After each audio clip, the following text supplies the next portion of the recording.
So ayun, kumusta mga kanoise? Welcome back sa ating YouTube channel, Filipino Ese. Grabe, ang init ng panahon, men. So, ang video ito ay mula kay Melv's Castle. Meron to pamagat na China iyak surrender na. Papaatrasin na lahat ng barko. Pinapauwi na lahat ni Xi. Walang matitira. Uwi!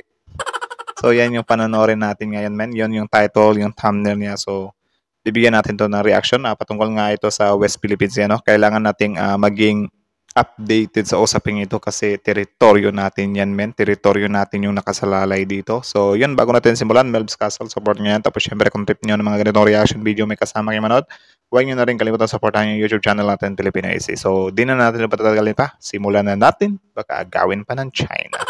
Again, ang title ng video ito, China iyak surrender na. Papatrasin na lahat ng barko. Pinapauwi na lahat ni Xi. Walang matitira. Uwe! So, sobrang init talaga ng mundo, men. So, like, comment, share, subscribe. Start. Balitang ito, Chinese President Xi Jinping mo ang sumuko na sa... Mukhang sumuko na. Nakakagulat ang balitang ito, Chinese President Xi Jinping mo ang sumuko na sa West Philippine Sea. Sa pag-uusap kasi ni Xi at ni US Secretary of State Antony Blinken, nilinaw nito na ayaw ng China ng tensyon sa US. Dito may natutunan. Ayaw ng tensyon sa US. So sa US lang, sa Pilipinas, tuloy. Hunghang lang din ano. Tunan raw na aral ang mga Chinese na hindi solusyon ang pambubuli para makuha ang gusto mo. Imbis raw na magkaaway ang China at US. Yung mukha ni Siba, parang napangaralan eh. Opo kuya. Opo sir, opo sir. Tingnan nyo yung mukha niya. Ulit natin. Tunan raw na aral ang mga Chinese na hindi solusyon ang pambubuli para makuha ang gusto mo. Imbis raw na magkaaway ang China at US, bakit di na lang raw palalimin ang pagkakaibigan? Tama. Grabe ano, kinabahan sila men. Sinabihan ba namang China and United States should be partners rather than rivals. So, grabe yun men. 应该彼此成就，而不是相互伤害。我提出相互尊重、和平共处。 I propose to surrender respectfully, peaceful coexistence, and win-win cooperation with the US and other countries. Nagano pa min? Grabe. Talaga ba? 共赢，三条大原则。 Sa bibig niya mismo 既是 galing 过去经验的总结，也是走向未来的指引。 Sobrang kakaiba ano, baka mamaya may plano lang tong China, paalisin ang mga Amerikano, tapos dun yan maglulunsad ng pag-atake. So yun, parang ano pala siya. Well, kahit sino naman men or mostly talaga ng Pilipino, yun yung iisipin. Ano? Kahit nasabihin natin na mag-commit ng surrender itong China, parang medyo doubt pa rin tayo dyan. Ano? Hindi mawawala sa atin yan. Yung parang magtatanong tayo ba na, bakit biglang pumayag to? Napaka-imposible naman. Hindi nga nirespeto yung arbitral ruling eh. Tapos ito parang sobrang dali lang. Parang nagpapa-cool down lang talaga ba? So tayo dito, wag tayong basta-basta magpakampante talaga men. Troy? Pero posible ring totoo na suko na ang mga Chinese. Paano ko nasabi? Wala kasi ni isang nanggugulo ngayon sa West Philippine Sea.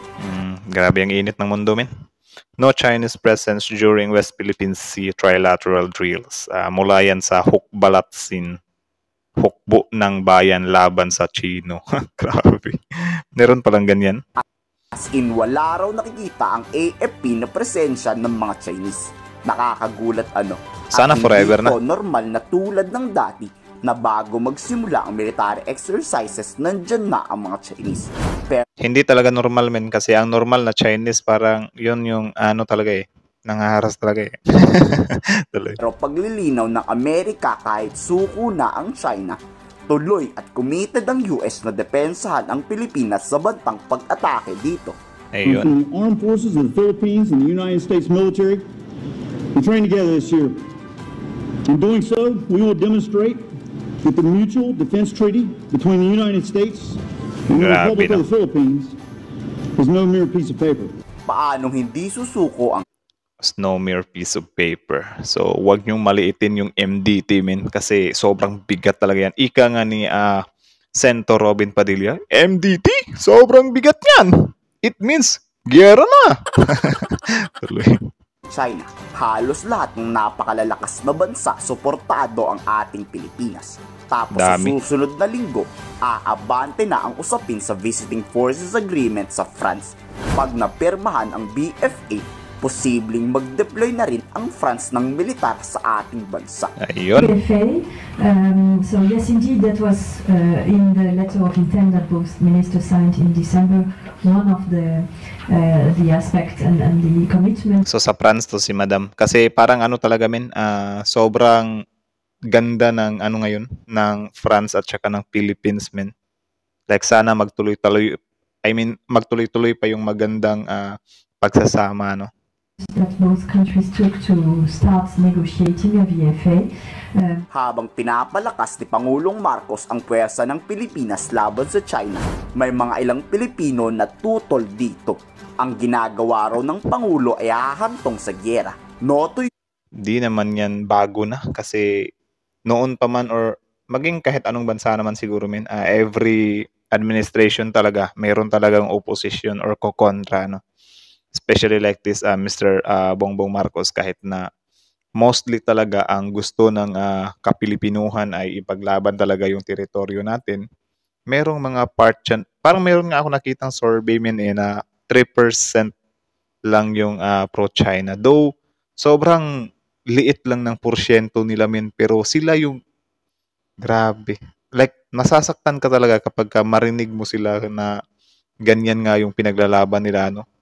Yung parang kinukonsinti pa nila yung China. Kahit nasabihin natin 3% sila, sobrang sakit pa rin talagang panoorin na kapwa Pinoy pa natin na pinipili pa yung mga nang aano sa atin, nang bubuli sa atin, di ba? Sobrang sad nun. Tuloy.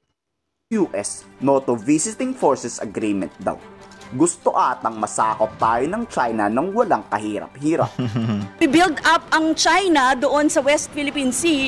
Parang ganun din yung ginagawa ngayon dito sa Pilipinas sa pamamagitan ng mga EDCA sites. And the can of worms, pwede pala, parang ganyan. So ngayon, lahat ng mga bansa, Australia, France, etc., they want also to be here kasi pwede pala na i-open ng ganun nang hindi naman pala kinakailangan ng pagkilala sa karapatan ng mga mamamayang Pilipino lang ba? Nako, kung aanuhin pa, sobrang daming bansa natin na papasukin pa dito, wala na.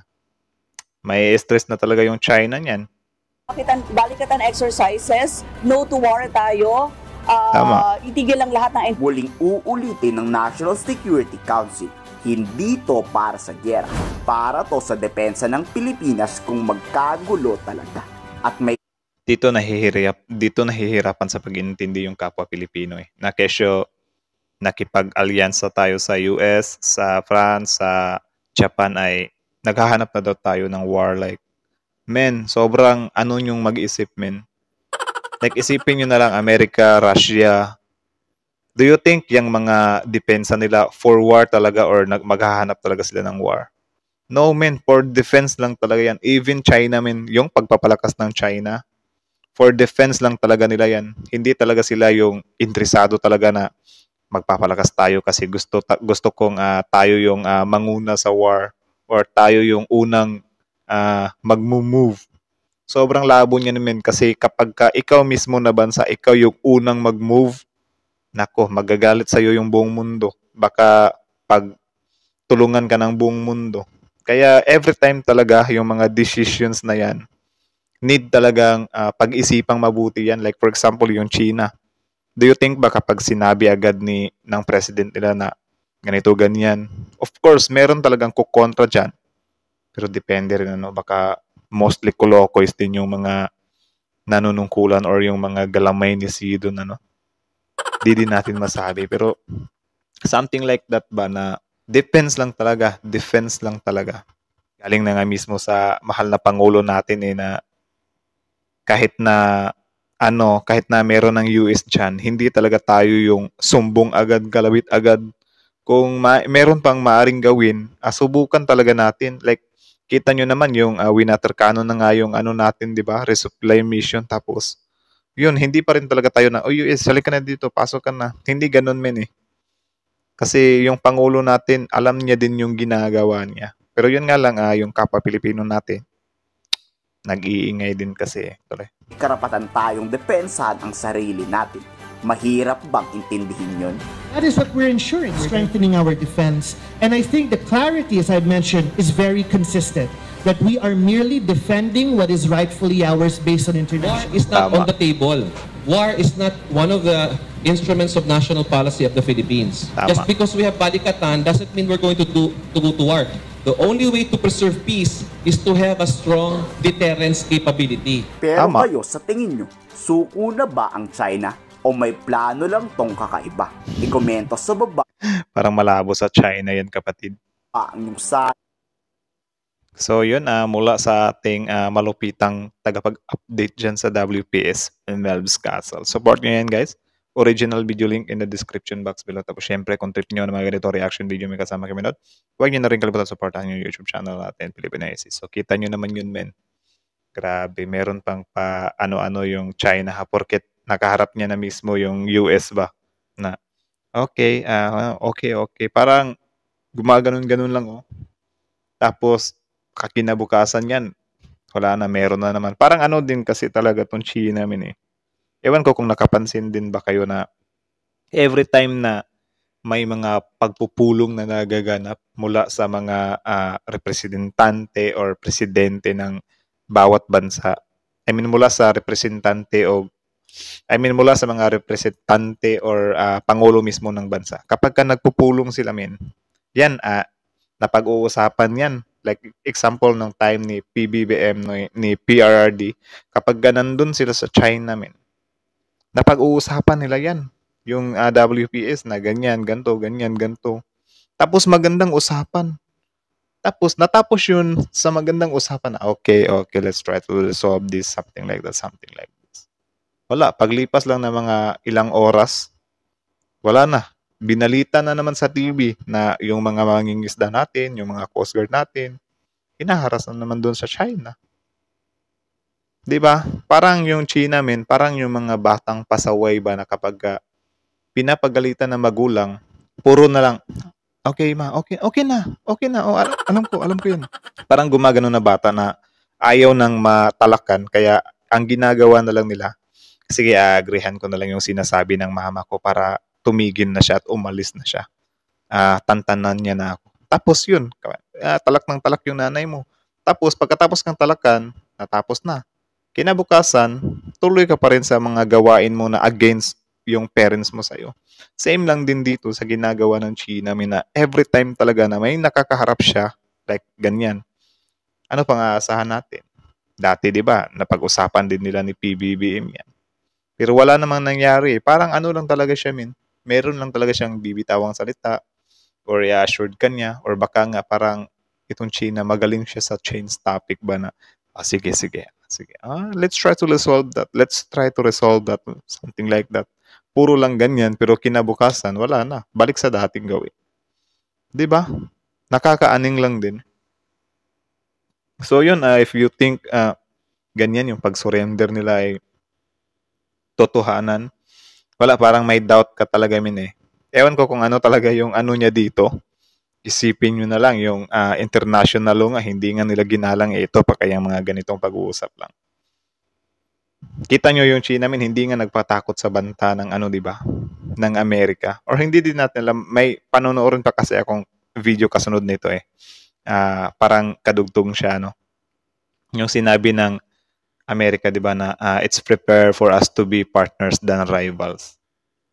So, parang, di ba, something pagbabantayan. So, anong response ng China? So, parang maglalaylo siya. But in the end, tignan lang talaga natin kinabukasan or mga ilang araw. Di ba, babalik na naman yan sa pinagagagawa nila dyan sa WPS. Hindi ganun-ganun kadali na isusuko ng China yung dyan, Sobrang labo niyan. Kaya yun, kayo, ano masasabi nyo dito?